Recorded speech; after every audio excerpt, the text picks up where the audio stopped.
Welcome to academy-kchi.com। Ji student, हम लोग जो है 3 टॉपिक कवर कर चुके हैं, that is reflection, refraction and 2 topic cover कर चुके हैं। आज तीसरा टॉपिक हमारा that is total internal reflection. ये तीनों टॉपिक जो मैंने आपको स्टार्टिंग से बता रहा हूँ कि academy-kchi.com पे जो हमारा ऑप्टिकल फाइबर वाला टॉपिक है, जो अब ऑप्टिकल फाइबर की टेक्नोलॉजी है उससे रिलेट करते हैं। अगर आपने ऑप्टिकल फाइबर समझना है तो ये तीनों वीडियोस आपको देखनी लाजिम है, ताकि आप लोग बेसिक सा लाइट का कॉन्सेप्ट समझ सकें और टोटल इंटरनल रिफ्लेक्शन के बारे में अपना कॉन्सेप्ट बिल्ड कर सकें। ओके, अच्छा, पहली जो वीडियो थी, एक पहली थी रिफ्लेक्शन और जो सेकंड थी रिफ्रैक्शन, उन दोनों का जो एक क्विक रिव्यू मैं आपको इस एक ही स्लाइड के अंदर मैं आपको दूंगा। देखिए, रिफ्लेक्शन मैंने आपको क्या बताई थी कि भाई लाइट कहीं से भी आए और किसी सरफेस से टकराए और वापस मुड़ जाए, इसे हम कहेंगे रिफ्लेक्शन। अच्छा, जब लाइट आके जिस जगह जिस सरफेस पे टकराती है, हम क्या करते हैं, वहां पे एक लाइन ड्रॉ करते हैं। वो लाइन किस तरह ड्रॉ करते हैं, उस लाइन को हम नॉर्मल कहते हैं, और वो लाइन इस तरह ड्रॉ करते हैं, वो लाइन और सरफेस जिस सरफेस से टकराई है उन दोनों के अंदर एंगल कितना हो, 90 डिग्री का। देखिए, ये 90 डिग्री का एंगल है, सही है, और दोनों साइडों से ये 90 डिग्री का एंगल है। इस लाइन को हमने पूरा एक्सटेंड किया, नहीं ऊपर से लेकर नीचे तक। अब जो इंसिडेंट रे आ रही है और वो जो लाइन है, इसके दरमियान में जो एंगल होगा that is angle of incidence, और जो जो रे आके वापस रिवर्ट बैक हुई है उसमें और जो नॉर्मल के दरमियान में जो एंगल है हम कहते हैं एंगल ऑफ रिफ्लेक्शन। सही, ये हमने बात कही थी रिफ्लेक्शन के अंदर। फिर हमने बात कही थी रिफ्रैक्शन के अंदर।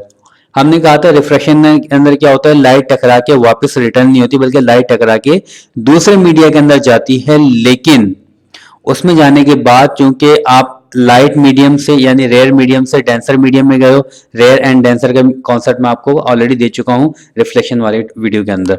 ओके, रेयर मीडियम से डेंसर मीडियम के अंदर गए हो तो आपकी स्पीड ऑफ लाइट कम होगी। जब स्पीड ऑफ लाइट कम होगी तो आपकी जो लाइट जो है, बजाय इसके कि सीधे सीधे जाने के, जो परपेंडिकुलर यानी नॉर्मल जो लाइन है उसकी तरफ मुड़ जाएगी थोड़ा सा। देखिए, इसको उसूलन जो है यूं आ रही थी, उसूलन ये यूं जाना चाहिए था इसको, लेकिन यूं नहीं गया, बल्कि थोड़ा सा नीचे ये नॉर्मल जो लाइन है इसकी तरफ झुक गई है। तो इससे हम कहेंगे कि हाँ भाई, ये रिफ्रैक्शन हो गई है। रिफ्लेक्शन क्या होती है, जब लाइट एक मीडियम से दूसरे मीडियम में एंटर हो, जिस तरह एयर से वाटर में एंटर हो रही है, और एंटर होने के बाद अपनी डायरेक्शन को चेंज कर ले, इसे हम कहते हैं ये रिफ्रैक्शन हुई है। ओके, ये दोनों वीडियोस का जो समाप्त था वो मैं आपको, अच्छा हाँ, और दूसरी बात ये कि इसमें भी ये इंसिडेंट रे कहलाएगी और ये नॉर्मल और इंसिडेंट के एंगल ऑफ इंसिडेंट कहलाएगा, और नीचे जो है ये रिफ्रैक्टेड रे कहलाएगी और ये एंगल ऑफ रिफ्रैक्शन कहलाएगा, जो कि नॉर्मल और रिफ्रैक्टेड रे के दरमियान में होगा। अच्छा, दूसरी बात, हमने जब रिफ्रैक्शन के अंदर बात कही थी, हमने कहा था कि लाइट का जो है अपनी डायरेक्शन चेंज करना, ये रिफ्रैक्शन कहलाता है। अब लाइट दो तरीकों से अपनी डायरेक्शन चेंज करती है। किस तरीके चेंज करती है ये मैं आपको रिफ्लेक्शन वाली वीडियो में डिटेल के साथ बता चुका हूँ। देखें, जब लाइट आती है किसी भी सोर्स से आके किसी भी सरफेस से टकरा के पानी के अंदर एंटर हुई, मिसाल तो ये ऊपर एयर है और ये पानी है, देखो ऊपर रेयर मीडियम है, नीचे डेंसर मीडियम है। जब लाइट जो है रेयर मीडियम से डेंसर मीडियम में जाती है तब भी अपनी डायरेक्शन चेंज करेगी, लेकिन क्या होगा, bends towards the normal, normal की तरफ मुड़ जाएगी वो, सही है। और अगर लाइट अगर आपने पानी के अंदर से बैठ के बाहर मार रहे हो, सही है, तब भी इसको सीधा जाना चाहिए था, लेकिन सबने डायरेक्शन चेंज कर दी। लेकिन बट ये इसमें क्या हुआ था, नॉर्मल की तरफ मुड़ गई थी, और ये देखिए नॉर्मल की ये सीधा सीधा जाना चाहिए था, बजाय इसके नॉर्मल की तरफ मुड़ गई और नॉर्मल से दूर हट गई है ये, सही। तो इससे क्या पता चला कि अगर रेयर से डेंसर में जाओगे तो लाइट जो है नॉर्मल की तरफ मुड़ जाएगी, और डेंसर से रेयर के अंदर आओगे तो लाइट नॉर्मल से दूर हट जाएगी। ये था रिफ्रैक्शन की 2 स्लाइड के अंदर क्विक रिव्यू था। अब देखिए, अब मैं आपको ऐसे ऐसे लेके जा रहा हूँ टोटल इंटरनल रिफ्लेक्शन और क्रिटिकल एंगल की तरफ। जब मैं आपको रिफ्लेक्शन पढ़ा रहा था, मैंने आपको स्टार्टिंग में एक बात बोली थी, मैंने कहा था कि यार अगर आप पानी के अंदर बैठे हो, लेट्स सपोज वहां से अपनी टॉर्च जलाते हो, टॉर्च से लाइट निकली। अच्छा, लाइट को आपने मिसाल के किसी पानी की टंकी में बैठे हो, ऊपर पानी नजर, मतलब पानी के अंदर बैठे हो, ऊपर पानी की सरफेस आपको नजर आ रही है, तो ये आपने टॉर्च पकड़ी, ऊपर सरफेस पे मारी। जब टॉर्च आप ऊपर सरफेस पे मारोगे और आप इस तरह मारो कि लेट सपोज ये पानी की सरफेस है और टॉर्च आपने बिल्कुल सीधी मारी है, तो देखो टॉर्च की जहां पे टॉर्च जाके टकराई है और सरफेस में एंगल कितना 90 डिग्री का है। तो इसका मतलब क्या हुआ, आपने टॉर्च जिस जगह पे मारी है वहीं पे नॉर्मल भी बन रहा है, सही है। यानी अगर आपकी टॉर्च की लाइट सरफेस से 90 डिग्री का एंगल बनाए तो इसका मतलब कि इस केस में क्या होगा, रिफ्रैक्शन नहीं होगी, चाहे लाइट रेयर मीडियम से इंटर हो डेंस में, चाहे डेंस से हो रेयर में। इस केस के अंदर रिफ्रैक्शन नहीं होगी। रिफ्रैक्शन होने के लिए 2 शर्तें हैं, 2 कंडीशंस हैं। नंबर 1, या पहली शर्त तो ये है कि आपका मीडियम चेंज हो रहा हो, यहाँ पे तो हो रहा है चेंज, आप यहाँ पे पानी के अंदर और हवा के अंदर लाइट एंटर हो रही है, पहली शर्त पूरी हो गई। दूसरी शर्त क्या है कि जब आप एंगल जब सॉरी जब आपका जो मीडियम चेंज हो रहा हो, जो आपकी लाइट पड़ रही हो किसी एंगल से पड़ रही हो, ऐसा ना हो कि लाइट सीधी सीधी बिल्कुल 90 नॉर्मल के साथ साथ पड़ रही हो। जब नॉर्मल के साथ साथ पड़ रही हो तो एंगल क्या होगा, 0 डिग्री का एंगल होगा। ये बात मैं क्यों कह रहा हूँ, ये बात इस वजह से कह रहा हूँ, देखो नॉर्मल खुद जो है सरफेस के साथ क्या होता है, ये 90 डिग्री पे होता है। अगर आप इस टॉर्च को उठा के यहाँ पे रखो, सीधा सीधा मारो, तो नॉर्मल के साथ साथ लाइट चलेगी, सही है। तो इसका मतलब क्या हुआ, जब लाइट नॉर्मल के ऊपर यानी नॉर्मल के साथ साथ चलेगी तो लाइट का एंगल ऑफ इंसिडेंट क्या होगा, 0 होगा, क्योंकि एंगल ऑफ इंसिडेंट क्या होता है, नॉर्मल और लाइट रे के दरमियान का एंगल, लेकिन लाइट रे खुद नॉर्मल के ऊपर है। इसका मतलब क्या हुआ, एंगल ऑफ इंसिडेंट 0 होगा, तो इस केस में एंगल ऑफ रिफ्रैक्शन भी 0 ही होगा, तो इस केस में रिफ्रैक्शन नहीं होगी। लेकिन अब लाइट को आपने थोड़ा सा टर्न किया, टर्न करने के बाद जब आपने पानी से लेकर लाइट को बाहर मारा तो ये थोड़ी सी रिफ्रैक्शन हुई है। फिर सेकंड केस में आपने मजीद टर्निंग लेकर आए, फिर मजीद रिफ्रैक्शन हुई। थर्ड केस में आप मजीद टर्निंग लेकर आए और ज्यादा रिफ्रैक्शन हुई, आपने मजीद रिफ्रैक्शन की, अब लाइट बाहर जाने के बजाय अंदर आ गई। ऐसा क्यों हुआ ये भी मैं आपको बताता हूँ, 2 मिनट वेट करें जरा। देखें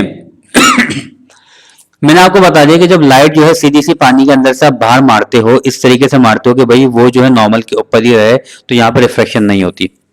लेकिन जब भी आप थोड़ा सा एंगल प्रोड्यूस कर दे, तो एक एंगल से लाइट मारते हो, तो देखो ये आपके नॉर्मल था और ये एंगल ऑफ इंसिडेंट रे थी, तो एंगल ऑफ इंसिडेंट कुछ ना कुछ बन गया, ये सही है। जब एंगल ऑफ इंसिडेंट बनेगा तो रिफ्रैक्शन तो उसूलन इसको यूं सीधे यूं जाना चाहिए था, लेकिन थोड़ी ज्यादा मुड़ गई है। क्यों, क्योंकि डेंस मीडियम से रेयर मीडियम के अंदर आ रहे हो, आप पानी की टंकी के अंदर बैठे हो, आप बाहर लाइट मार रहे हो, तो रेयर से जब डेंस के अंदर सॉरी डेंस से जब रेयर के अंदर आते हो आप, तो लाइट जो है परपेंडिकुलर से दूर हट जाती है। बात ध्यान में रखना, आप डेंस से रेयर के अंदर आ रहे हो तो परपेंडिकुलर से दूर हटेगी ये।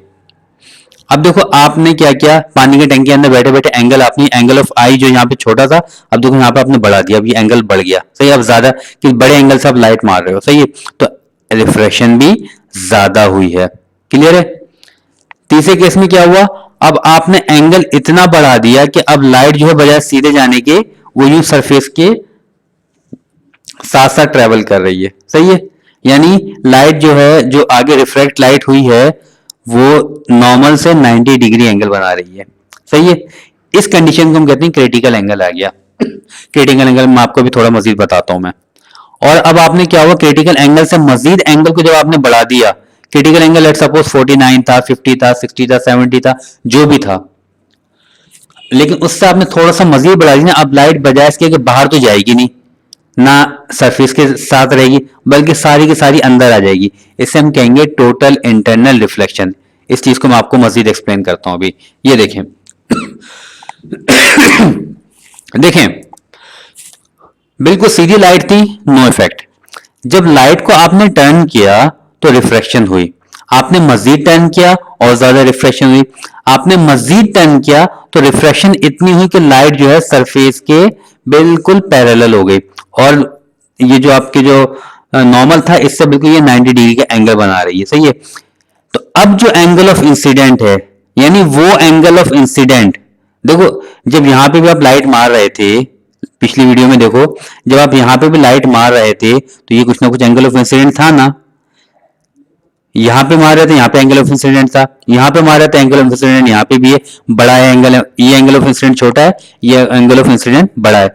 यहां पे भी लाइट मार रहे हो, ये भी एक एंगल ऑफ इंसिडेंट है, लेकिन वो एंगल ऑफ इंसिडेंट जिसकी वजह से जो रिफ्रैक्शन हो वो सरफेस के बिल्कुल पैरेलल में हो जाए, और यूं कहो कि वो नॉर्मल के बिल्कुल 90 डिग्री पर हो जाए। देखो ये रिफ्लेक्शन हुई है ना, ये लेकिन ये पैरेलल हो गई है सरफेस के, और नॉर्मल के क्या हो गई है, 90 डिग्री पर हो गई है। तो ऐसा एंगल ऑफ इंसिडेंट उसको हम कहते हैं क्रिटिकल एंगल। यानी क्रिटिकल एंगल वो एंगल ऑफ इंसिडेंट होता है जिसकी वजह से प्रोड्यूस होने वाली रिफ्रैक्शन सरफेस के या तो पैरेलल हो जाए या नॉर्मल के 90 डिग्री पर हो जाए, इसे हम कहेंगे एंगल, क्रिटिकल एंगल। क्लियर है। अब अगर आपने क्रिटिकल एंगल से मजीद एंगल बढ़ा के लाइट को यानी इंसिडेंट एंगल मजीद बढ़ाया, तो अब बजाय इसके कि ये अपना सरफेस के साथ चले, सारी की सारी लाइट इंटरनल आ जाएगी, इसे हम कहेंगे टोटल इंटरनल रिफ्लेक्शन। देखिए क्रिटिकल एंगल की डेफिनेशन यहाँ पे लिखी हुई है, the angle of incident in an optically denser medium for which the angle of refraction is 90 degree.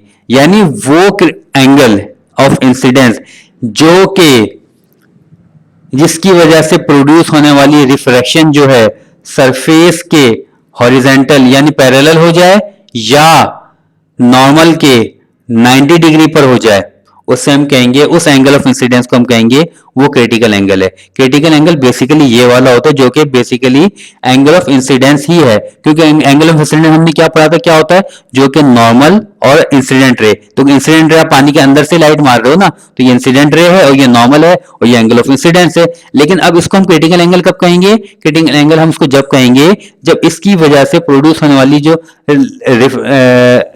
Refraction है, रिफ्रैक्शन रे है, वो सरफेस के या तो बिल्कुल पैरेलल हो जाए या नॉर्मल के 90 डिग्री पर आ जाए। इसे हम कहेंगे, ये जो इसकी जो एंगल ऑफ इंसिडेंट था इसको हम कहेंगे क्रिटिकल एंगल है। अब अगर आपने एंगल ऑफ इंसिडेंस को क्रिटिकल एंगल से बढ़ा दिया, यानी अब आपने क्या किया, ये भी एंगल ऑफ इंसिडेंट था, अब आपने मजीद बढ़ाया। जब आपने बढ़ा दिया तो आपको पता था इसका क्रिटिकल पॉइंट आ चुका था, लेकिन आपने उसको मजीद बढ़ाया तो अब तमाम की तमाम लाइट अंदर रिफ्लेक्शन हो जाएगी। इसे हम कहेंगे टोटल इंटरनल रिफ्लेक्शन। वो सेम डेफिनेशन यहां पर लिखी हुई है। टोटल इंटरनल रिफ्लेक्शन क्या है? It is the complete reflection of light रे inside N optically denser medium. यानी ये वो कंप्लीट रिफ्लेक्शन है जो कि टोटली अंदर एंगल ऑफ जो कि टोटली डेंसर मीडियम के इंटरनली ट्रेवल करती है। यह रूल अप्लाई होता है आपका ऑप्टिकल फाइबर के अंदर। ऑप्टिकल फाइबर के अंदर हम लोग क्या करते हैं, बीच में कोर होता है जिसका रिफ्रैक्टिव इंडेक्स हाई होता है, यानी ज्यादा डेंस मीडियम होता है। बाहर क्लैड होता है जिसका रिफ्रैक्टिव इंडेक्स कम होता है। सही है। हम अंदर से लाइट को इस तरह हिट करवाते हैं कि वो लाइट का जो एंगल ऑफ इंसिडेंट बनता है वो इसके क्रिटिकल एंगल से बड़ा होता है। इससे क्या फायदा होता है? इससे फायदा ये तो लाइट टकरा टकरा के अंदर ही रहती है, कोर के अंदर ही ट्रेवल करती रहती है, बाहर नहीं निकलती। क्योंकि ऑप्टिकल फाइबर के अंदर लाइट को रोकने के लिए हम लोग वहां पर कोई ट्रांसपेरेंट चीजें नहीं लगाते, वहां पर सिर्फ इसी रूल को हम लोग अप्लाई करते हैं। और ये जो एक्सेप्टेंस कोन होती है ना, वो ये बताती है कि भाई आपने किस एंगल से मारना है लाइट को। अच्छा, ये तमाम चीजें मैं आपको ऑप्टिकल फाइबर वाली वीडियो के अंदर डिटेल से बता चुका हूं। अब अगर आपने मेरी ये तीनों वीडियो सुन ली हैं, रिफ्लेक्शन वाली, रिफ्रैक्शन वाली और टोटल इंटरनल रिफ्लेक्शन वाली, इन तीनों वीडियोस के बाद अब आप academy-kji.com की वेबसाइट पे जाके फाइबर ऑप्टिक की वीडियो को डिटेल के साथ सुनना। इंशाल्लाह आपके जहन का में जो फाइबर ऑप्टिक कॉन्सेप्ट बिल्कुल क्लियर हो जाएगा। उम्मीद है वीडियो पसंद आई होगी, और अगर पसंद आई है तो देखें, अगर आप वीडियो यूट्यूब पर देख रहे हैं तो वहाँ पे इन्फो डेस्क नीचे मौजूद है, उसको सब्सक्राइब करें, ये ग्रे कलर में कन्वर्ट हो जाएगा, फिर बेल आइकन को दबा दिएगा। इससे फ्यूचर में जो भी वीडियो अपलोड करूंगा बाई नोटिफिकेशन वो आप तक पहुंच जाएगी। शुक्रिया।